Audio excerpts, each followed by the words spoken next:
মাল। হ্যাঁ কি পেয়ারা নেবো? আচ্ছা, আর 5টা লেবু, 4টে পেয়ে 4টে নিয়ে নিচ্ছি। হ্যাঁ আপনি আসুন, আমি অর্ডারটা নিয়ে যাচ্ছি।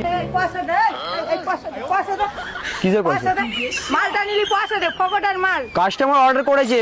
কাস্টমার নিকুচি করেছে, পয়সা দিয়ে তবে যাবে। আরে কাস্টমার টাকা দেবো, আমি কেন টাকা দেবো? কাস্টমার আমি চিনি না, আমি তো কাস্টমার অর্ডার করেছে, দিতে হবে, তাড়া আছে। এই তো, পয়সা দে, আরে তাড়া আছে তো, পয়সা দে, তাড়া আছে। আরে পয়সা বার কর।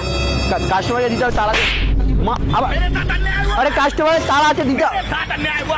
আরে লেট হলে অর্ডার ক্যান্সেল করে দেবে। আরে পয়সা দে, পয়সা দে, মাল ফ্রি মাল আছে, ফ্রি মাল আছে। কাস্টমার টাকা দেবে তো। কাস্টমার বুঝি না, আমার পয়সা দে, আমার মাল নিলি পয়সা দে। লেট হয়ে যাচ্ছে, অর্ডার ক্যান্সেল হয়ে যাবে, অর্ডার ক্যান্সেল হয়ে যাবে, আমি নিয়ে যাচ্ছি। এই তোর বাবার মাল। আরে অর্ডার ক্যান্সেল হয়ে যাবে তো। আরে